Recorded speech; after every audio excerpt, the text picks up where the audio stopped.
Very hard to be the elephant of the deep blue sea.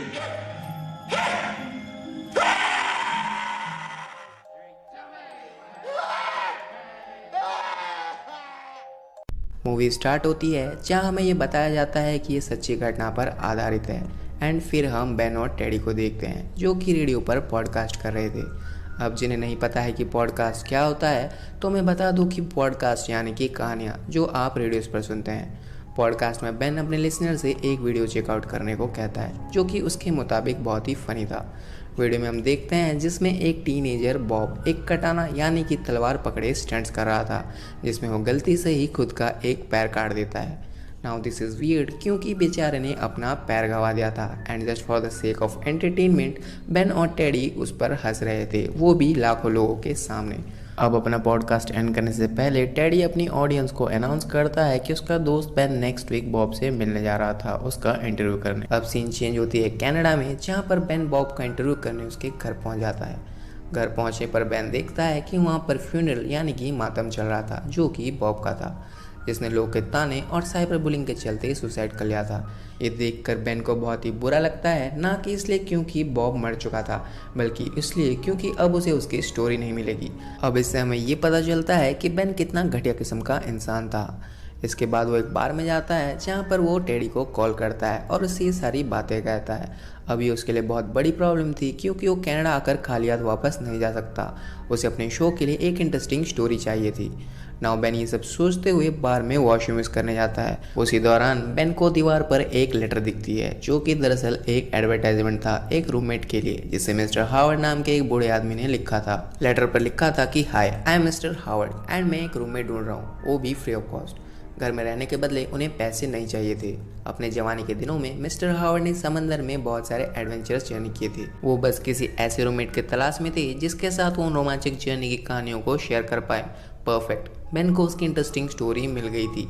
बिना और किसी देरी के वो सीधे मिस्टर हावर्ड के घर पहुंच जाता है। उस बड़े से घर में मिस्टर हावर्ड अपने व्हीलचेयर पर बैठे हुए पहले से ही बेन का वेट कर रहे थे। बातों के दौरान हावर्ड बेन को चाय ऑफर करता है और कहानियां सुनाना शुरू करता है। चाय पीते हुए बेन हावर्ड की कहानियां सुनने लगता है जिसमें एक कहानी बेन का ध्यान उसकी ओर खींचती है। जब मिस्टर हावर्ड यंग थे उनके शिप का एक एक्सीडेंट हो गया था जिसमें सारे लोग मारे गए थे। हावर्ड की मौत भी पक्की थी लेकिन तभी समंदर के अंदर से एक वॉलरस ने उसे एक आइलैंड तक पहुंचाकर उसकी जान बचा दी थी। अब वहाँ पर ठंड इतनी थी कि हावर्ड को उसी वॉलरस को मारना पड़ा था ताकि उस ठंड में भी वो उसके बॉडी हीट से सर्वाइव कर पाए। मिस्टर हावर्ड उस वॉलरस इंसिडेंट को लेकर काफ़ी ऑब्सेस्ड था। उस वॉलरस को हावर्ड अपना सच्चा दोस्त मानता था जिसे उसने नाम दिया था मिस्टर टस्क। जैसे वो अपनी कहानी ख़त्म करता है बेन बेहोश होकर नीचे गिर जाता है क्योंकि मिस्टर हावर्ड ने उसके चाय में कुछ तो मिलाया था।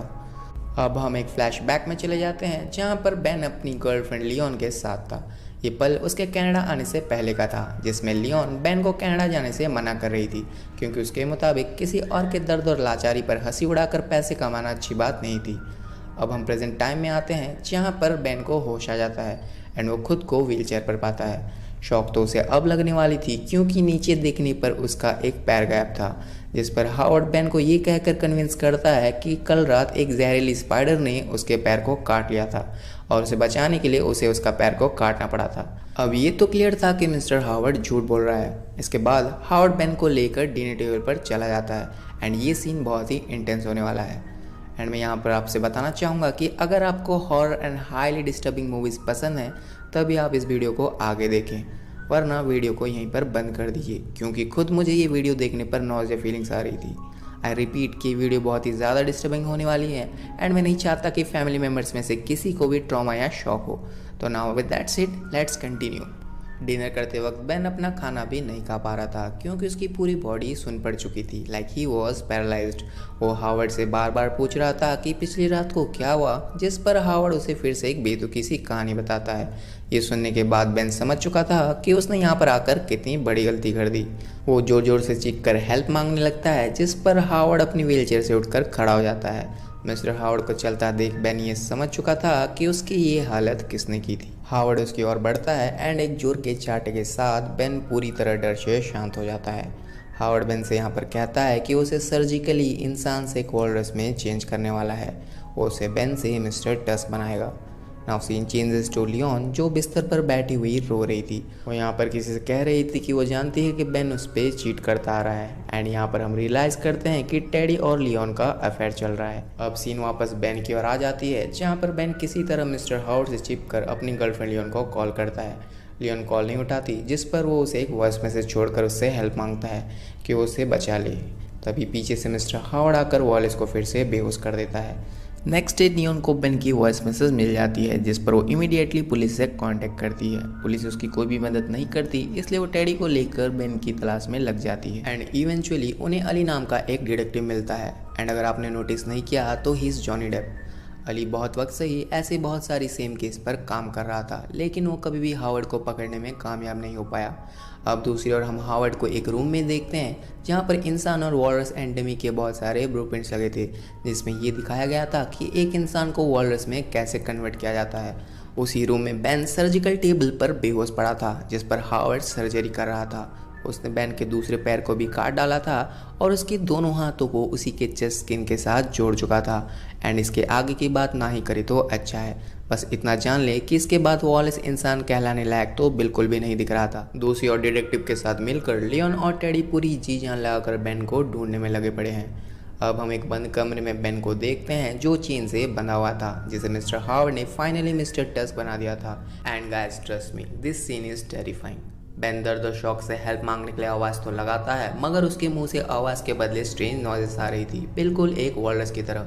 हावर्ड वॉलेस को अब ट्रेन करने लगता है ताकि वो बस ऊपर से नहीं बल्कि अंदर से भी एक वॉलरस बन जाए।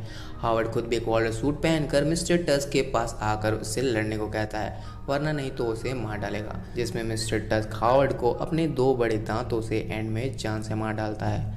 बेन अब पूरी तरह से मिस्टर टस्क यानी कि एक वॉलरस बन चुका था। डिटेक्टिव भी जीन और टेडी के साथ फाइनली बेन को ढूंढते हुए यहाँ पर आ पहुँचते हैं।